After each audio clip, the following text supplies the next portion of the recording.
Vaigash elav Yehuda vayomer bi Adoni. Essa paraxá que eu li uns aninhos atrás no meu bar mitzvah. Hoje é o dia do meu aniversário, então essa paraxá tem um sentido, um significado muito especial para mim.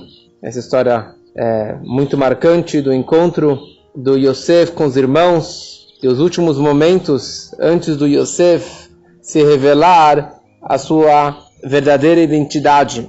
Os irmãos trouxeram Benjamim para que Yosef o encontrasse como que ele havia pedido. Essa era a condição para que eles descessem pela segunda vez para o Egito. E daí na mochila do Benjamim estava o copo de prata, o cálice do Yosef. E Yosef queria deixar o Benjamim na prisão. Naquele momento, Yehudá, Vaigash elav Yehudá, o irmão Yehudá, que pegou a responsabilidade de cuidar e de trazer o filho Benjamim de volta para o seu pai, ele fez um Mesirut Nefesh, ele fez um alto sacrifício, ele se aproxima do Yosef, prostra nos seus pés e começa a pedir misericórdia, porque Yehudá, ele era o rei dos irmãos, e ele que era aqui o responsável. Neste momento, Yehudá ele se preparou para 3 coisas. Primeira coisa, ele começou a implorar e pedir pena e misericórdia para que ele libertasse o seu irmão caçula Benjamim. Segundo, ele começou a advertir e ameaçar para uma guerra se ele recusasse em devolver o irmão. Ele estava também disposto em matar o Yosef e todos os seus homens. E na verdade, primeira coisa, ele virou para Deus e fez uma tefilá especial para que ele tivesse sucesso em todo esse encontro. Yosef, ele deu um sinal para o seu filho Menashe, e Menashe deu um salto com toda a sua força, e todo o palácio do Yosef estremeceu, a terra tremeu. E Yehudá falou, olha, provavelmente esse daqui é da nossa família, porque não existe ninguém tão forte como os nossos irmãos, como as tribos. E Yehudá, ele deu um berro como um leão, porque o signo do Yehudá é um leão, e a sua voz era muito, muito forte. E Hushim, o sobrinho dele, se aproximou também, e ele veio e os dois gritaram, rugiram juntos como 2 leões. A tal ponto que 300 dos combatentes, dos fortes de Mitzrayim, do Egito, eles caíram com o rosto para a terra. E 2 cidades que no futuro seriam construídas pelos judeus durante a escravidão, Pitom e Ramsés, elas foram quebradas, destruídos pelo berro deles, que nem um cantor de Pavarotti, um cantor que pode quebrar até vidros. Quando os irmãos viram a fúria, a raiva do Yehudá e também do Shimon, eles também ficaram bravos e começaram então a fazer bagunça dentro do palácio do Yosef. E o Yosef, de tanta bagunça, de tanta terra estremecer, ele caiu do seu trono, e o faraó que estava no seu palácio também caiu no seu trono. E é isso que a Torá descreve, Ve'akol nishma beit paró, que a voz foi escutada, foi ouvida no palácio do faraó. Naquele momento Yosef, ele viu, e ele começou a ficar preocupado. Yosef, ele era muito forte também. Ele bateu o pé num pilar que estava no seu palácio, e aquele pilar virou caquinhos e caquinhos de pedra. Yehudá percebeu a força do Yosef, ele falou, apesar da força dele, eu não tenho medo. E ele tentou retirar a sua espada para atacar o Yosef, e a espada não saiu da sua cintura. Com isso ele percebeu que o Yosef, ele era um tzadik, e ele não poderia matá-lo. Então Yehudá, ele começa, no meio dessa brincadeira, ele começa a pedir pena e misericórdia pelo rei, pelo Yosef, que tivesse pena do pai, que o pai é idoso, e que se o Benjamim não voltasse para casa, ele iria ficar doente, e assumir a responsabilidade perante meu pai, que se eu não devolver meu irmão, eu vou perder o Olam Hazé, este mundo e o mundo vindouro. Então deixa eu ficar como escravo, e meus irmãos voltem para casa junto com Benjamim. Eu sou muito melhor do que o Benjamim em todos os sentidos. Na guerra, na arma, arrumar a casa, cortar lenha, retirar água. O Yosef, ele falou, se você realmente está preocupado pelo pecado de fazer o seu pai ficar tão chateado, por que você não fez isso anos atrás, quando você vendeu aquele seu outro irmão para os ismaelitas por um pouquinho de dinheiro? E você fez seu pai, tão idoso, sofrer durante tantos anos, e vocês mentiram para ele falando que ele foi devorado por um animal? Quando Yehudá ouviu essas palavras, ele caiu em prantos e começou a chorar. Ele falou: como que eu vou subir para o meu pai? E se meu pai não vê o garoto, o caçula dele, ele vai acabar morrendo. Yehudá vira para o seu irmão Naftali, que ele era conhecido como uma gazela, esse que é o símbolo do Naftali, que consegue correr muito rápido. Ele falou: me fala quantas avenidas tem no Egito, quantas avenidas tem em Mitzrayim.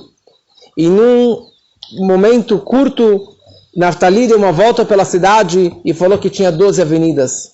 E Yehudá falou: eu consigo destruir 3 avenidas e cada um destrua mais uma. E não vamos deixar nenhuma pedra inteira no Egito todo. Os irmãos falaram: não é igual a Shem, aquela cidade que nós destruímos. Aqui é muito, muito maior.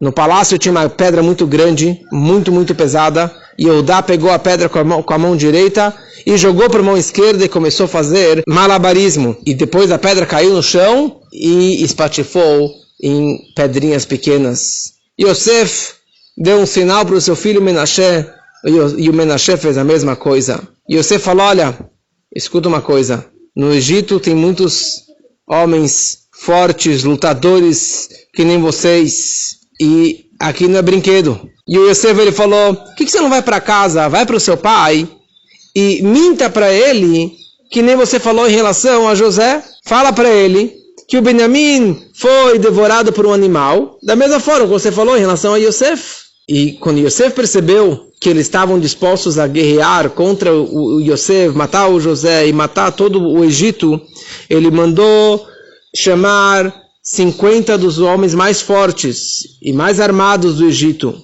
e 10.000 soldados, e 400 guerreiros, que não precisavam nem de armas, e que vieram ao redor do palácio como um cerco para impor medo sobre os irmãos. Yehudá, ele retira sua espada e começa a gritar e berrar, e todos ficaram muito assustados.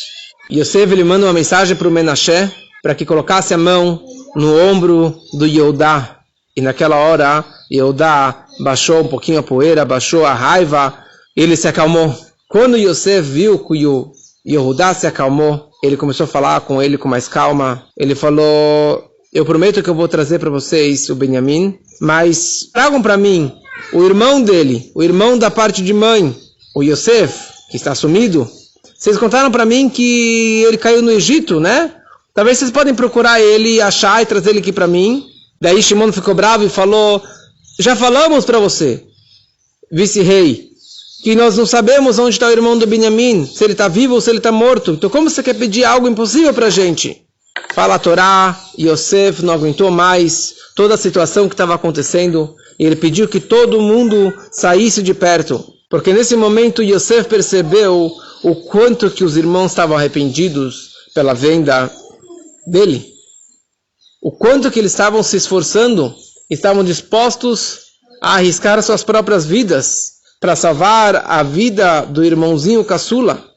Que os dois, na verdade, tanto Yosef como Benjamim eram filhos da Raquel, da Rachel, e que essa que era sempre a guerra e a inveja dos irmãos contra Yosef e Benjamim.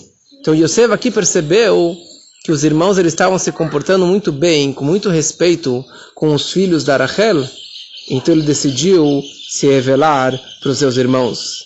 Todos saiam do palácio, todos os egípcios, todos os homens do faraó, e todas que vieram aqui implorar pela vida do Benjamim, saiam daqui, porque todos vieram, na verdade, pedir pena para o Yosef. Falou: tenha pena do garotinho, não condiz com a sua personalidade, vice-rei, de ser tão cruel e de tão maldoso com uma criança, com um garoto desse Benjamim. Todos saíram do palácio e ficou só Yosef e os seus irmãos.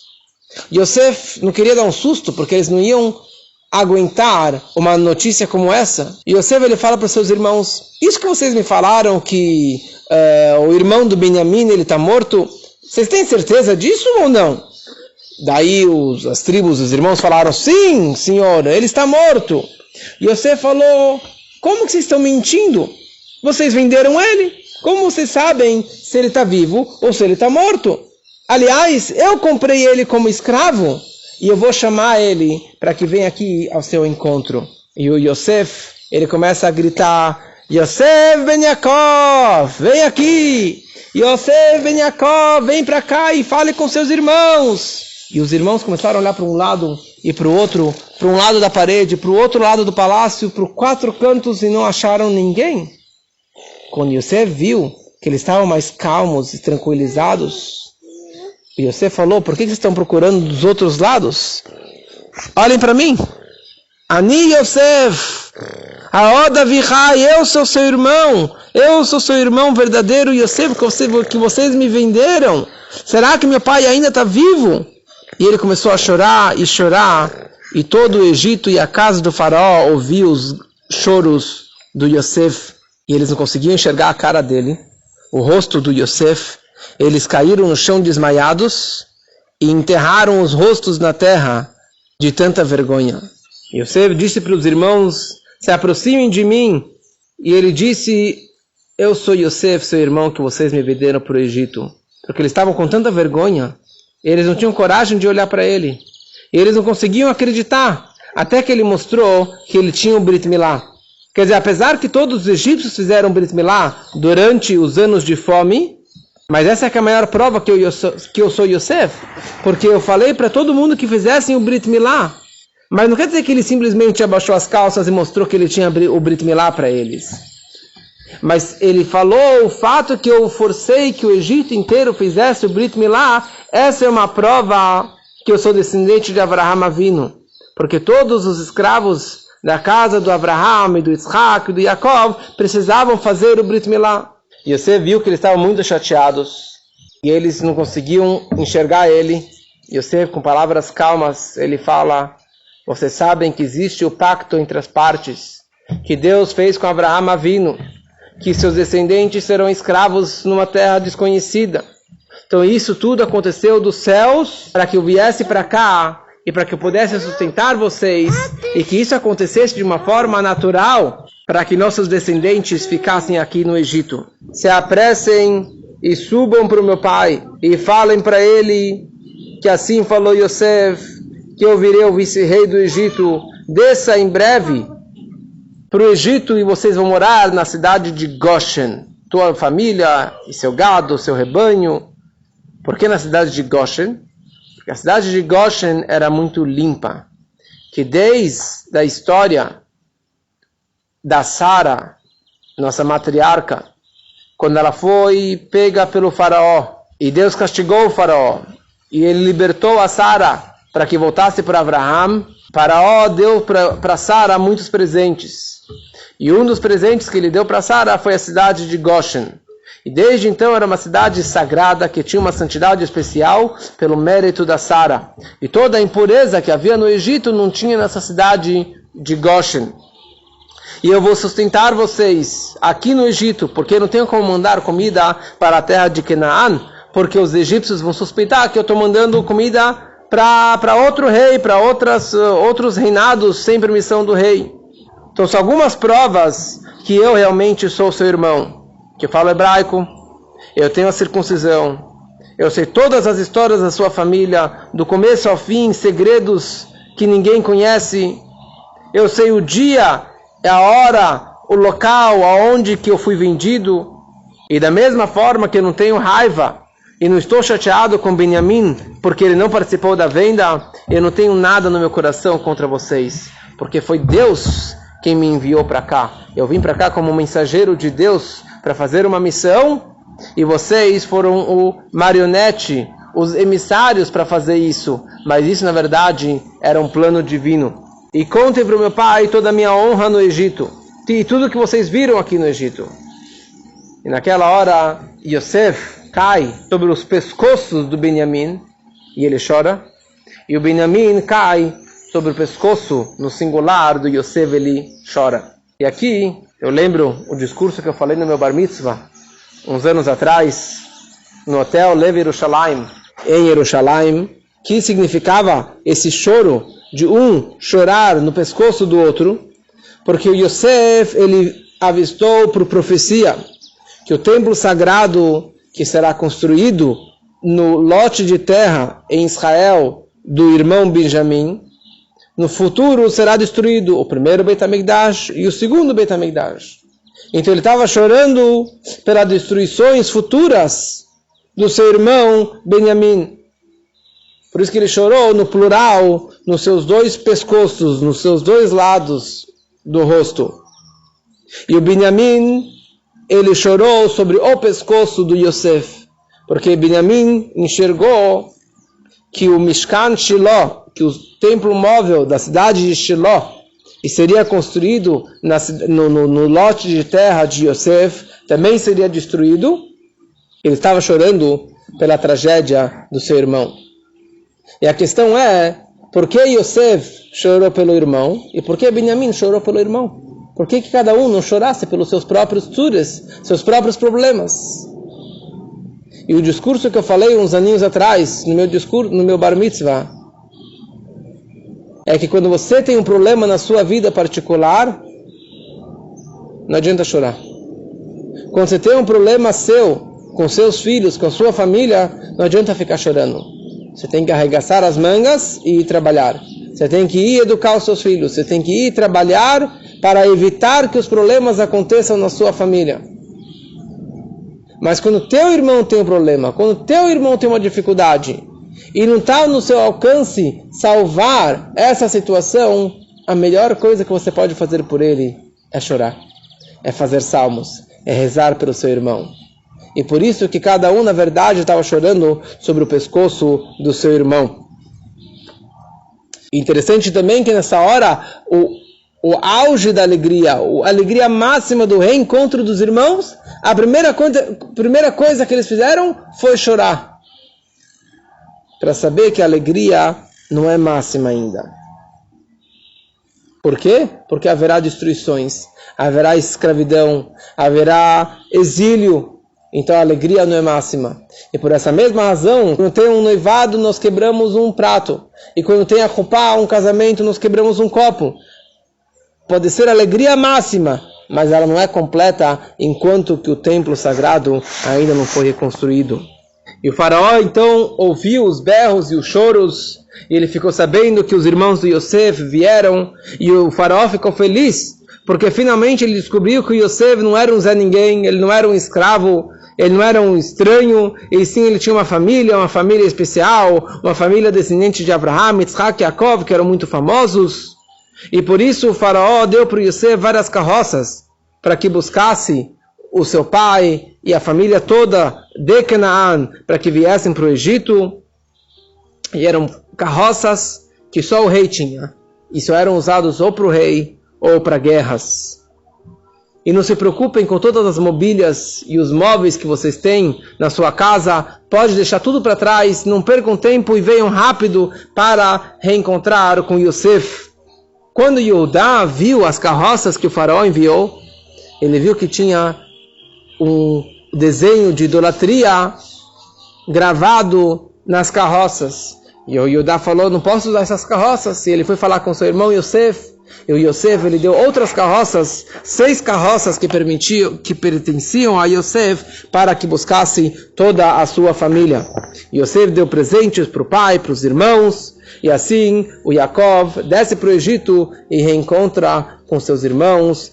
E viveram felizes, o Yaakov por mais de 17 anos no Egito.